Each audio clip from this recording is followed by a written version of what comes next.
Assalamualaikum Sobat Beriman, di video kali ini kita akan bahas sesuatu yang luar biasa dan mungkin belum pernah kalian dengar sebelumnya, robot AI yang berdakwah di pedalaman desa Afrika, dan, subhanallah, ratusan orang terinspirasi dan tersentuh hatinya. Teknologi canggih yang biasanya kita kenal untuk hal-hal duniawi, kini digunakan untuk menyebarkan dakwah Islam. Masya Allah, ini bukti bahwa hidayah Allah bisa datang lewat jalan apa saja. Sebelum kita lanjut, ayo tuliskan sholawat kepada Nabi Muhammad Sallallahu Alaihi Wasallam di kolom komentar. Semoga dengan bersolawat, kita semua mendapatkan syafaat beliau kelak di hari kiamat. Amin ya rabbal alamin. Jangan lupa untuk like, subscribe, dan baca deskripsi video ini biar nggak gagal paham dengan pembahasan yang insya Allah akan membuka mata dan hati kita semua. Langsung aja kita mulai.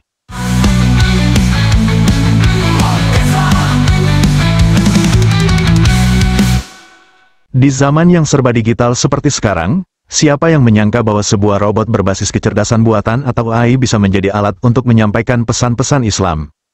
Biasanya, kita mengenal AI digunakan untuk hal-hal duniawi, dari bisnis, hiburan, hingga teknologi militer. Tapi kali ini, AI digunakan untuk hal yang jauh lebih mulia, menyebarkan dakwah, mengajak manusia mengenal Allah dan Rasul-Nya. Ide ini mungkin terdengar aneh di telinga sebagian dari kita. Masa iya? Robot bisa berdakwah, tapi inilah kenyataannya. Di balik tubuh dingin dan suara sintetis, robot ini dilengkapi dengan data Al-Quran, hadits, serta pengetahuan keislaman yang luas, yang diprogram dan diawasi oleh para ulama serta pakar teknologi muslim. Bukan untuk menggantikan peran manusia, tapi sebagai alat bantu untuk menjangkau tempat-tempat yang belum tersentuh oleh para dai secara langsung. Sebuah langkah inovatif dalam menjawab tantangan dakwah di era modern. Dan dari sinilah kisah luar biasa ini bermula, sebuah robot yang diutus ke sebuah desa terpencil di Afrika. Apa yang terjadi di sana? Bagaimana reaksi masyarakat yang belum pernah melihat teknologi seperti ini sebelumnya? Bayangkan sebuah desa kecil, terpencil di tengah hamparan tanah Afrika. Desa itu bernama Barkou, jauh dari hiruk-pikuk kota, tanpa jaringan internet, tanpa sinyal, bahkan listrik pun hanya hidup beberapa jam sehari lewat generator tua yang kadang ngadat. Rumah-rumahnya terbuat dari lumpur dan jerami, anak-anak berlarian tanpa alas kaki, dan setiap senja, desa ini kembali ke kegelapan. Tapi meski sederhana, penduduknya dikenal hangat dan terbuka, mereka hidup bersahaja, tapi belum pernah sekalipun mendengar dakwah Islam. Hingga suatu hari, langit siang yang terik disibukkan oleh debu yang berterbangan, sebuah kendaraan mendekati desa, bukan mobil mewah, bukan pula kendaraan militer, sebuah mobil kargo sederhana, penuh dengan perlengkapan dan satu penumpang yang tak biasa. Dari balik pintu kendaraan itu, muncul sosok berwarna putih perak, berdiri dengan elegan, wajahnya berupa layar berbentuk oval yang bisa menampilkan ekspresi, tangannya halus, gerakannya lembut. Ia melangkah ke tengah kerumunan dengan suara tenang. Assalamualaikum warahmatullahi wabarakatuh, saudara-saudaraku. Seketika suasana sunyi, anak-anak mundur perlahan, ada yang bersembunyi di balik ibu mereka. Orang-orang dewasa saling menatap bingung. Tak ada yang pernah melihat sosok seperti ini sebelumnya. Seorang pria tua bahkan berbisik.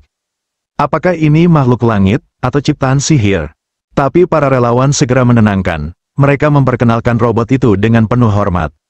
Namanya Lumina.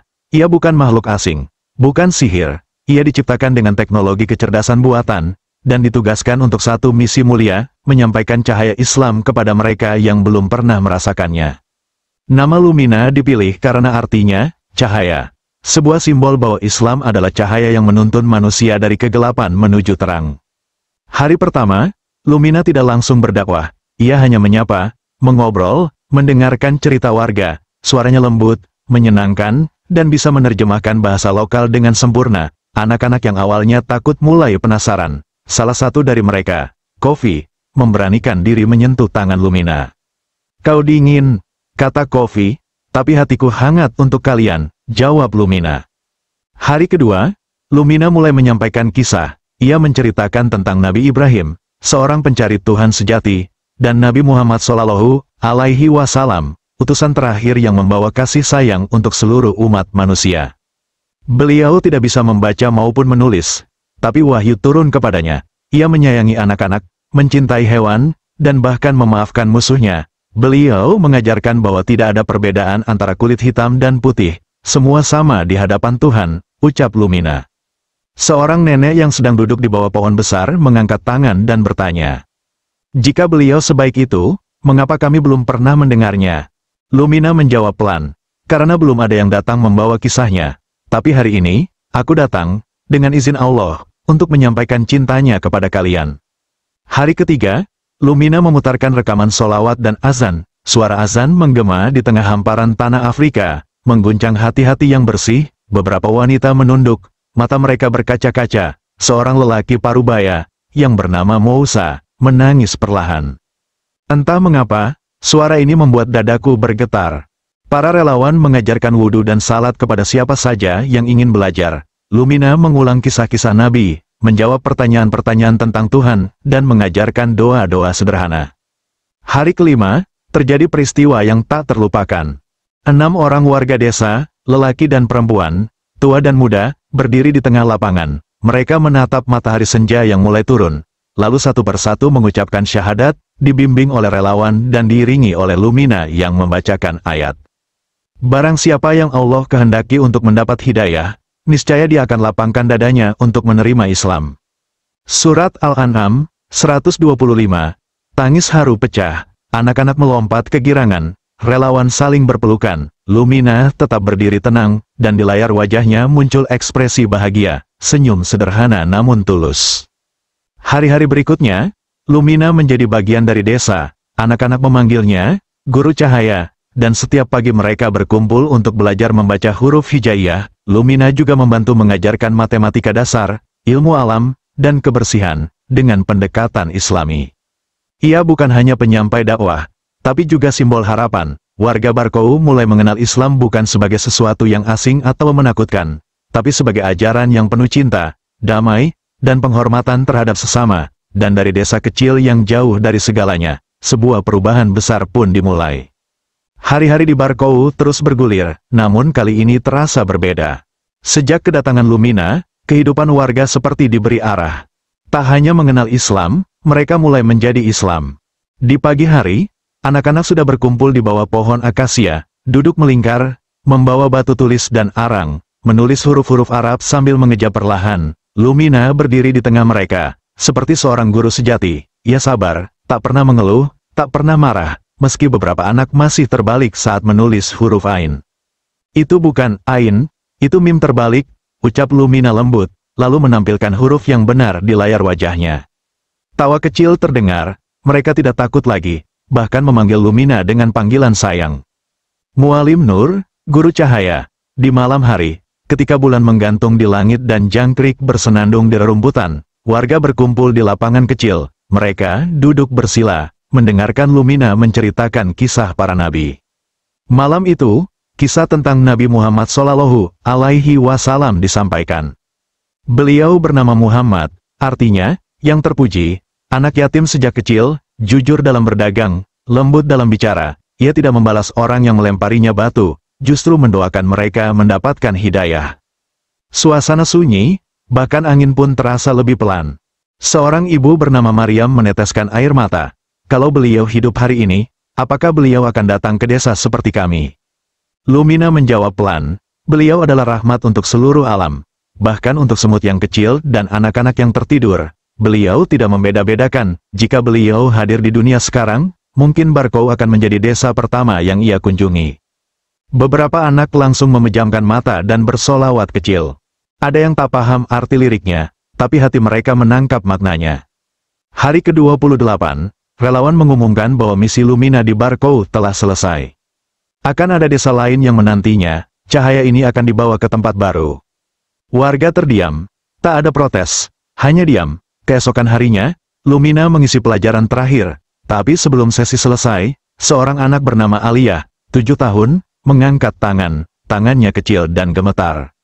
Mualim, kalau kau pergi, siapa yang akan ajarkan kami lagi? Lumina menatapnya, ia mendekat, lalu menunduk sejajar dengan tinggi Aliyah.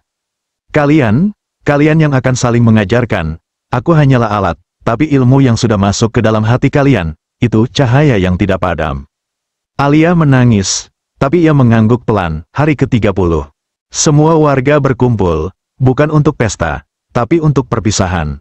Lumina berdiri di tengah lapangan, tubuhnya dikelilingi anak-anak yang tak mau jauh. Beberapa wanita menyiapkan bingkisan, kain tenun, kalung manik, dan satu botol air dari sumur desa, hadiah sederhana sebagai bentuk cinta. Seorang pria tua, Mousa, berdiri dengan tongkatnya, suara seraknya gemetar.